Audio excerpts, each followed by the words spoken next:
Hello, I'm Adam Hadfield, I'm Cheryl Hadfield and welcome to to Brew Bru and Breakthrough. Breakthroughs. What are we now? Episode 4 or 5? four? 4? Yeah, I think I this think is it's the 4. fourth week. But I'm not having a brew today. I'm on a Pepsi Max. Now just back from the gym, so I'm not having a brew Yeah. either. So our So, topic is... we don't really have one. We're kind of just going off the cuff a little bit today, but we have had a question from someone. So thank you for sending it in, which was, what are the importance of blood tests? Which I thought was a very good question because we've actually been talking. Sorry, cats are fighting. We've actually been talking about this the last week, haven't we? That Yeah. you've been saying I should get my bloods done, and we Yeah. have done, both of us, in the past. So I'll start with you. What is the importance of having a blood test? It's really important because I have at least 2 a year, 2 blood tests, whether I'm competing or not.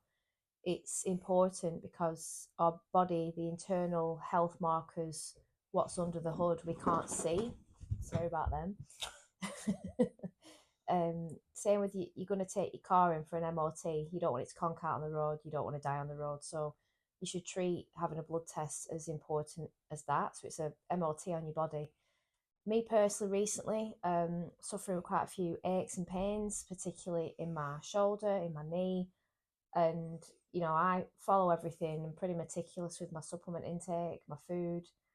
Even having a Pepsi Max isn't bad. So people are going to think, oh, you sat there with a Pepsi Max. It's not. It's one of those things that I do everything possible, but I suffer with a skin condition, psoriasis, and now that I'm getting older, I'm going to be 40 at the end of the year. Adam, putting his nurse head on, came up with a very good point that I could even be becoming arthritic in parts of my body. So in 2023, I found out just from my very first private blood check that I had polycystic ovaries. Now, I knew I had some problems with cysts on my ovaries when I was 13, but then I was wondering as I got older, why am I getting so many different pains, particularly when I'm ovulating, when I'm on my period. And then this blood test just kind of answered all those questions that I was asking myself. So yeah, getting your bloods checked. People, the first thing, what is it people say when we recommend to get a blood check? Oh, that's expensive. That's expensive. But then the same people you see go out and burn £100 on a night out. Yeah, A and lot of it's priorities, let's be honest. yeah, so I'd rather spend whatever it is on a blood check twice a year. It's just twice a year you need, and there's different panels. We always go through Thomas Medical Services. They're absolutely fantastic. I'll tag her in this video. Yeah, we'll tag her on this. They can guide you with the right panel that you would need for yourself. They'll probably ask you questions about any symptoms. Like me at the minute, I've got all these aches and pains in my joints. So yeah, it just might be good to have things like my hormones looked at, my vitamins, stress markers, and whatever else that there is. So I think the thing with having a private blood test is, again, clinical head on. You only ever get offered or go and have a blood test when something's actually going wrong. So you go to the doctor, I've got this, I've got that, they'll send you for a blood test. As we're trying to move as a nation and as a healthcare system to more preventative medicine, I think people should be having regular blood checks regardless. It's not going to happen through the NHS just because of funding and the logistics behind that. But the best way to get ahead of a potential issue in the future is to have preemptive blood tests, because they can highlight your inflammatory markers, kidney health, liver health, all of these things, and they can sort of show you the early signs or symptoms of potential issues a year or two down the line. And if you can get ahead of them then, you can obviously resolve them. And usually the way to resolve them isn't through medical intervention if you're caught early enough. It's usually through habit and lifestyle changes. So yeah, I'd really highly recommend having blood tests done. As I say, we use Thomas Medical Services, and it's been fantastic all the times that we've used it. And yeah, I couldn't recommend it highly enough. It can be expensive. It's usually upwards of £200, but for my opinion, well worthwhile in terms of what you get. And a lot of it's that peace of mind as well. And the good thing is you can take that report to your GP if something does get flagged up that you're worried about, and you can kind of take it from there then with your healthcare professional. My last blood test, because I always tend to have one before I compete as well as after, and my cortisol levels when I last had it done last year was about May or June, and my cortisol levels weren't just high; they were chronically high, and because of what I'd put my body through, yeah, the stress levels are going to be high. You know, we had a few personal things going on with personal stress, so that probably didn't, that contributed to it. So people wonder why they're not making progress in things like the gym. And, oh, I go this many times a week, I eat well, I stay hydrated, I take my vitamins. But if you are not managing your stress, doesn't matter. Your body will just stop responding because you're holding on to all that unnecessary inflammation in your body rather than dealing with it, which is why the blood tests are a very important thing to consider. And you touched on it there as well. If you're not making progress, if you're not losing the weight, but you are in a genuine calorie deficit, if you're, you know, going as hard as you can at the gym, you're not seeing any progress or any change, it could be that there's something going on under the hood. If you can honestly, hand on heart, say, I am in a calorie deficit, I'm eating what I should be eating, I'm training what I should be doing, there are conditions and stuff that potentially could stop you from making those improvements, physically. So I'd really recommend it if you've got any kind of symptoms that you're worried about at all. Best to just get that peace of mind, get it checked out, because as I say, it's not something that you can readily get through the NHS unless you've got symptoms of something. So yeah, it's a great question, and Mm. thank you for sending that in. There's another thing as well, because I hear it on a regular basis with clients, with people in the gym, with people who used to be clients. Oh, I'm putting on muscle, but I want to lose fat at the same time. If you have too many multiple focuses and they don't marry up, you're just going to get really frustrated. So weight loss and fat loss are two totally different things. If you're Yeah, packing on muscle, guess what? You are going to put on a bit of weight. You can't then start thinking, oh my God, I've put on so much fat. You're either in a bulk phase or a deficit. Or if you want to maintain, then yeah, you can be in a maintenance phase. But me personally, being in an off season right now, I'm trying to put on muscle but manage body fat. So I know full well body weight goes up a little bit on the scales. But if you truly, truly do want to lose fat and you're happy with the muscle you've put on, then you need to really work on what a deficit is and how to do it, how to manage it, because many people can't manage it because they get too stressed too early thinking about the suppressing side of it where you're not going to be having as much food, but you can't give your body the food it's been used to lose body fat. You've got to go into that 200 calorie less deficit as a roughly, yeah. baseline. And you need to follow that 200 calorie less baseline for at least 2 weeks consistently, not 2 weeks of we get to Monday to Friday. Oh, it's the weekend. I've done so well all week. I'm just going to have what I want on Friday, Saturday night. Because if you do that for 2 weeks, your body's not going to have a chance to understand that 200 calorie less baseline. If you have dropped, then guess what? You've put yourself in a deficit. If you're the same, you're in maintenance. If you've put on, you've definitely not been in a new baseline of a deficit. And that's just the easiest way to try, if you're not with a coach, to do it. Yeah, and what you've touched on there is basically people trying to play calorie bingo. Mm-hmm. And I was reading some research on this the other day, and as humans, a couple of studies have showed that it doesn't matter what we do, what our lifestyle looks like, whether you're sat behind an office desk, whether you're down a coal mine, whether you're a hunter gatherer in Africa. This study really interestingly showed that as humans, we can only burn so many calories per day, RTE per day. Um, the most important thing is the diet. So a lot of Mm. people will be good Monday to Friday, and then it's like Friday night, Saturday, Sunday, I'll have my pizzas, I'll have my crisps. And the issue with that is all that work you've done during the week, you've just married out the calories by the weekend. So you're not actually in a true calorie deficit by Mm. doing that. You're not going to lose the weight, because you can't just bank calories and bank hard work. It doesn't work like that. That's not how your body works. It's very Mm. simple, the body. You burn X amount a day and you intake X amount a day.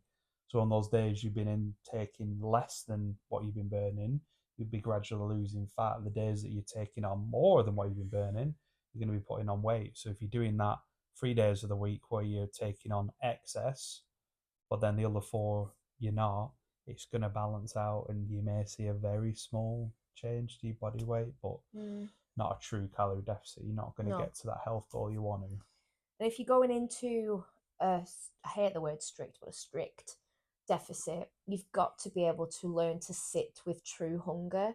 And people are going to listen to this and go, but that's just not healthy. Too damn right, it's not healthy. It's not healthy, but at the same time, it's temporary. There's 52 weeks in the year. I've got 4 girls at the minute doing a photo shoot prep, and they're not all cutting. One is extreme cutting, two just want to lose a bit of weight, and one of my girls wants to put on some muscle. So the one who's in an extreme cut, we talk all the time to keep her mindset in a good place, because you can be in a deficit. You don't have to feel like you're in the trenches. As long as you got someone supporting you, as well as not just your coach, but your partner, then you can get through a deficit. But because people can't work on that noise and those hunger pangs, they just cave. Whereas if you can learn to sit with true hunger, if you've got a specific focus like a photo shoot or a bodybuilding prep, then you've got to suck it up and ignore your feelings, because people are just a bit too soft when it comes to wanting to try and do an extreme deficit. That program we were watching the other week, it was all the fitness stuff. One of the women on there actually said we need to get more comfortable with being hungry. Yeah, yeah, because And it's absolutely right, because we're in such a world where the ultra processed foods are so tempting and do so much damage to us and really light up that pleasure center in the brain that it started to make us eat to excess and be hungry. And the thing is, there you touched on your photo shoot girls who are doing something extreme per se, but for the average Joe, if you just want to lose 6 kilograms in 4 months, let's say a stone roughly, that's not hard to do. That's literally knocking off 150, 200 calories a day. yeah. You're not going to notice your hunger too much. And if you do, that's where you need to develop habits. Like when I get hungry in the evenings, because it's always, for me, it's always the evenings, that's when I struggle, because I stop working, I stop doing what I'm doing. We enjoy our quiet nights in, so boredom creeps When I'm in. not at work. So boredom creeps in. Boredom is what causes, in my opinion, a lot of these cravings. Because what do? You start thinking about that bag of crisps in the cupboard, that chocolate bar in the cupboard. So do something. Last night I had it a little bit, so I just went and played on a game. Took my mind off it for an hour and a half. Before I knew it, it was time to stick my shower on and start sort of getting ready for bed. So there's a lot you can do with it to combat that hunger so you don't cave. A lot of people, I think, just kind of sit and try and ride it out, and that's probably, I hope that's being caught on camera. That's probably one of the worst things you can do. Um, so yeah, from a Vitalis standpoint, we can certainly help you with those habits and with those changes, because it is a big barrier for a lot of people that they Yeah. are not comfortable with being hungry. But But again, it goes back to people dive into like these extreme calorie deficits and extreme diets and then wonder why it doesn't work because they can't stick to it. the other thing, when you said this research of this woman saying people need to be more hungry, everyone who, and Shit's it's the gonna bit, man. it's gonna feel like a bit of an attack now, but people who are on Ozempic and Manjaro who don't need to be, because you've decided you don't want to work on that food noise. I hear it constantly at the minute in the gym. People are petrified to come off it because I've got clients that tell me that they've got friends or family or work colleagues who are on it, and they're petrified to come off it because they know that hunger is just going to come straight back. And instead of having the fear over it, just work on that noise and work on, why am I hungry? Why is this kicking in? Instead of being defensive and taking an easy option out. Manjaro is extremely effective for very chronically obese people, not for someone who's just carrying a little bit of extra weight and needs to lose the weight. For those people, it should be done, in my opinion, in a medical program. So they have that alongside working really strongly on the psychological side of obesity, the cravings, the hunger, the behaviors, the habits, and really, really working hard on that during that time that they're on Manjaro and then coming off it at a slow rate where they can continue to work on those habit changes and those drivers. So actually when it's out of the system, they can then continue into that maintenance or continue on to that losing more weight because they've got the tools then. But the problem that it's caused in society is people jump onto it thinking it's a quick fix, and it is. Mm. It's very, very effective for you losing weight because it essentially turns off your satiety. You have, sorry, your appetite. It suppresses it massively. But the issue is, and all the studies out there now are showing that people that come off it without doing any work on the mindset, any work on the habits, they put the weight back on and more within a 2 year period.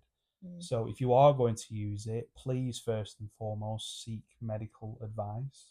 And secondly, make sure you get onto a plan or a program that helps you work through the issues that have caused you to get to that point in the first place that you want to Mm. use that.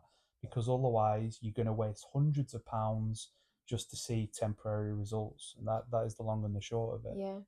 But as well, like, because obviously me being in the bodybuilding, I love it so much. Like, I'm a natural bodybuilder, and I've got friends. I know people who are assisted bodybuilders. For anyone who doesn't know what that means, these are people who take strength enhancing drugs.